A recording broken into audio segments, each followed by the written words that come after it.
राम राम दोस्तों, मैं भगवान राम का वंशज अभयवीर आपका आपके चैनल में हार्दिक स्वागत एवं अभिनंदन करता हूं। दोस्तों, आज मैं आपको राम मंदिर के सबसे पवित्रतम एवं देव स्थान यानी गर्भगृह के नए बदलते स्वरूप के निर्माण कार्यों के संबंध में अति महत्वपूर्ण एवं सबसे नवीनतम जानकारी प्रस्तुत करूंगा। प्रभु श्री राम की अपार श्रद्धा एवं भक्ति से भरपूर इस चैनल में प्रभु श्री राम की आत्मा का वास है और जहां आत्मा का वास होता है वहां परमात्मा की अपार कृपा दृष्टि अवश्य प्राप्त होती है। अतः इस चैनल से पूरी आत्मीयता एवं हृदय की गहराइयों से जुड़ें। इस चैनल को लाइक करें, शेयर करें एवं सब्सक्राइब करें और कमेंट बॉक्स में जय श्री राम जरूर लिखें। प्रभु श्री राम के जन्म स्थान अयोध्या में जहां राम मंदिर के प्रथम चरण के निर्माण कार्यों को तेजी से संपन्न किया जा रहा है, वहीं दूसरी ओर रामलला के पवित्रतम एवं देवतुल्य स्थान यानी गर्भगृह को नया बदलते स्वरूप प्रदान किया जा रहा है। और सामने आप देख सकते हैं कि यह राम मंदिर के वाह परिसर के गर्भगृह का परिदृश्य है। और यदि आप इस परिधि पर गर्भगृह के वाह परिसर को देखेंगे तो यहाँ स्पष्ट रूप से गर्भगृह का परिक्रमा पथ दिखाई पड़ रहा है और इसी परिक्रमा पथ के ठीक अंदर रामलला का गर्भगृह है, जहाँ पर अभी निर्माण कार्यों को नया स्वरूप प्रदान किया जा रहा है। और यदि हम संपूर्ण राम मंदिर की परिक्रमा करें तो यहाँ गर्भगृह का जो स्वरूप है वह बेहद दिव्य एवं भव्य नजर आ रहा है। और यहाँ पर जो खिड़कियाँ हैं अभी वे खाली दिख रही होंगी, क्योंकि अभी इसके खिड़कियों को लगाया जाना बाकी है, जो कि अभी 15 दिनों के भीतर ही यहाँ पर खिड़की दरवाजों के कार्य भी संपन्न कर लिए जाएंगे। और गर्भगृह की जो वाह दीवारें हैं इनको पिंक सैंडस्टोन द्वारा निर्मित किया गया है और इसकी जो खूबसूरती नागर शैली के अनुरूप ही निर्मित की गई है। गर्भगृह के ठीक ऊपर यानी द्वितीय तल के निर्माण कार्यों में आप स्पष्ट रूप से देख सकते हैं कि किस प्रकार से यहाँ बेसिक स्ट्रक्चर के बाद कितनी खूबसूरती से किनारे किनारे बीम को ढाला गया है।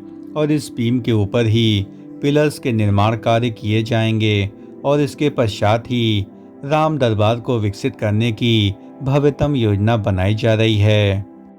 सामने दिख रहा अद्भुत परिदृश्य राम मंदिर के देवस्थान यानी गर्भगृह का आंतरिक परिसर है, जहां पर रामलला के सिंहासन को निर्मित करने की भव्य तैयारियां की जा रही हैं। और यहां आप स्पष्ट रूप से देख सकते हैं कि यह जो तांबे की पाइप नुमा संरचना है जहां पर रामलला की मूर्ति स्थापित होनी है, इसके चारों ओर रामलला के सिंहासन को भव्य तरीके से बनाने के लिए निर्माण कार्यों को संपन्न किया जा रहा है। सिंहासन के स्ट्रक्चर की बात करें तो यह सिंहासन 3 फीट ऊंचा, 4 फीट चौड़ा और 8 फीट लंबा बनाया जा रहा है। और यह सिंहासन गर्भगृह में ठीक रामलला की प्रतिमा के ठीक नीचे स्थापित होगा और इसके ठीक ऊपर ही रामलला गर्भगृह में विराजमान होंगे। और इस स्ट्रक्चर को बेहतर बनाए जाने के उद्देश्य से इस पर बेहतरीन मकराना के संगमरमर के साथ ही इसको स्वर्ण जड़ित करने की भव्य तैयारी की जा रही है। और इसके लिए कारीगरों की और विशेषज्ञ स्वर्णकारों की टीमों को यहाँ बुलाया गया है। रामलला की प्रतिमा के निर्माण कार्यों में अभी 1 से अधिक महीने का समय लग सकता है, अतः इसके निर्माण कार्यों को समय से पहले ही पूर्ण कर लिया जाना है, क्योंकि प्राण प्रतिष्ठा की तारीखें जल्द ही नज़दीक आती जा रही हैं और इनमें महज 2 महीने का समय ही शेष है। अतः गर्भगृह के निर्माण कार्यों को अंतिम स्वरूप प्रदान किया जा रहा है और गर्भगृह में फर्स्ट निर्माण की प्रक्रिया को सिंहासन निर्माण कार्यों के बाद ही संपन्न किया जाएगा। और यहीं पर रामलला की 2 प्रतिमाएं स्थापित की जाएंगी। और अभी राम मंदिर के श्री राम जन्मभूमि कार्यशाला परिसर में 3 प्रकार की मूर्तियों का निर्माण कार्य किया जा रहा है। और जो ट्रस्ट इसमें चयनित मूर्तियां होंगी उनमें से 2 मूर्तियों को यहीं राम मंदिर के गर्भगृह परिसर में स्थापित किया जाएगा। गर्भगृह में निर्मित हो रहे रामलला के भव्य सिंहासन के निर्माण कार्यों के सामने के प्रदेश में ईंटों का प्रयोग किया जा रहा है और यह कोई साधारण ईंटें नहीं हैं। इसमें श्री राम की आकृति के साथ ही यह सबसे नवीनतम 2023 में निर्मित होने वाली ईंटें हैं और इनमें 3 होल्स आपको स्पष्ट रूप से दिखाई पड़ रहे होंगे। यह दीवारों को स्थिरता, दरारों से बचाने एवं नमी से बचाने के उद्देश्य से इनको लगाया गया है और ये ईंटें काफ़ी उच्च गुणवत्ता वाली हैं। रामलला के इस सिंहासन को स्वर्ण जड़ित करने की तैयारी की जा रही है, अतः इसको मनचाहा आकार प्रदान करने के लिए ईंटों के द्वारा निर्माण कार्यों को संपन्न किया जा रहा है। यहाँ पर पत्थरों को इसलिए नहीं लगाया गया है क्योंकि यहाँ पर वायरिंग कार्यों के साथ ही इसमें मनचाहा बदलाव देने में और इसमें ड्रिलिंग करने में काफ़ी दिक्कत आ सकती है और शीघ्रता से सिंहासन के निर्माण कार्यों को संपन्न करने के लिए ईंटों का ही इस्तेमाल किया जाना सबसे उपयुक्त प्रतीत होता है।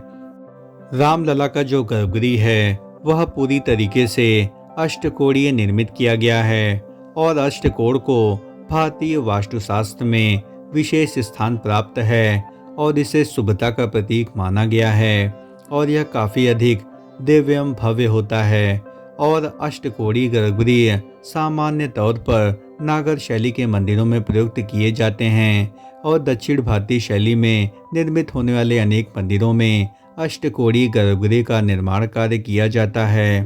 और सामने आप देख सकते हैं जो इसमें तांबेनुमा पाइपनुमा जो संरचना है, इसी के ठीक 40 फीट नीचे प्रभु श्री रामलला बरसों से टेंट में विराजमान थे और इसी स्थान पर जहां टेंट स्थित था वहीं पर रामलला का भूमि पूजन किया गया था। दोस्तों, प्रभु श्री राम के मंदिर के देव स्थान यानी गर्भगृह के नए बदलते स्वरूप एवं निर्माण कार्यों के संबंध में हमारे द्वारा दी गई जानकारी यदि आपको जरा भी पसंद आई हो तो इस चैनल का हृदय से समर्थन करें, इस चैनल को लाइक करें, शेयर करें एवं सब्सक्राइब करें और कमेंट बॉक्स में जय श्री राम जरूर लिखें। गर्भगृह में बन रहे भव्य सिंहासन के निर्माण कार्यों में L&T के कर्मचारियों ने यह भी हमें जानकारी दी कि इसके सिंहासन के बेसिक स्ट्रक्चर जो कि ईंटों के द्वारा निर्मित किए जा रहे हैं, इनका निर्माण कार्य पूर्ण होने के पश्चात इस पर मकराना के खूबसूरत संगमरमर लगाए जाएंगे और इन संगमरमर के लगाए जाने के पश्चात ही इस पर सोने की बेहतरीन पत्र चढ़ाए जाने की योजना बनाई जा रही है और ये सिंहासन 3 फीट ऊंचा, 4 फीट चौड़ा और 8 फीट लंबा होगा और ये सिंहासन गर्भगृह के रामलला की मूर्ति के उद्देश्य से ही लगाया जा रहा है और इस पर रामलला विराजमान होंगे और इसकी जो बाल्य मूर्ति है उसके निर्माण कार्यों को भी लगभग 50% तक पूर्ण कर लिया गया है और ऐसी संभावना जताई जा रही है कि दिसंबर के अंतिम सप्ताह तक रामलला की मूर्तियां बनकर तैयार हो जाएंगी। और यदि इसके विषय में यदि आपको डेडिकेटेड वीडियो चाहिए तो आप कमेंट बॉक्स में ज़रूर लिखें। रामलला के गर्भगृह में विराजित होने वाली मूर्तियों के निर्माण कार्यों के साथ ही सिंहासन के निर्माण कार्यों के संबंध में ट्रस्ट के अधिकारियों ने कुछ जानकारियां हमसे साझा की हैं जिन्हें आप सुन सकते हैं। मंदिर के गर्भगृह पर भगवान का बालक रूप रखा जाएगा। 5 वर्ष के बालक की कल्पना की गई है। ट्रस्ट महासचिव ने यहाँ पर पूर्णतः स्पष्ट किया कि रामलला की जो बाल्य मूर्ति है वह 5 वर्षीय बालक की होगी। सिंहासन तो पत्थर का होगा, उसके ऊपर सोना लग जाएगा। 3 फुट हाइट है। पेडेस्टल जो सिंहासन ऊपर बनेगा, लेकिन सिंहासन के यानी बैठने का आसन वो भूमि से 3 फीट ऊपर बनेगा। 8 फीट लंबा, 4 फीट चौड़ा, 3 फीट ऊंचा ये आसन। उसके ऊपर कमलासन और भगवान खड़े, भगवान 5 साल का बालक वो विराजमान होंगे। रामलला के पवित्रतम स्थान यानी गर्भगृह के बदलते स्वरूप एवं सिंहासन के निर्माण कार्यों के संबंध में ट्रस्ट ने अपनी स्थिति पूर्णतः स्पष्ट कर दी है कि किस प्रकार से इन निर्माण कार्यों को दिसंबर 2023 के पहले ही संपन्न कर लिया जाना है ताकि प्राण प्रतिष्ठा के पहले ही मूर्तियों को स्थापित किया जा सके और जब रामलला मंदिर में विराजमान हो जाएंगे तो सभी राम भक्तों के लिए यह बड़ा दिन होगा। प्रभु श्री राम के दिव्य अलौकिक मंदिर के देव स्थान यानी गर्भगृह के नए बदलते स्वरूप एवं निर्माण कार्यों के संबंध में हमारे द्वारा दी गई जानकारी यदि आपको जरा भी पसंद आई हो तो इस चैनल का हृदय से समर्थन करें। इस चैनल को लाइक करें, शेयर करें एवं सब्सक्राइब करें और कमेंट बॉक्स में जय श्री राम जरूर लिखें। धन्यवाद। राम राम राम राम।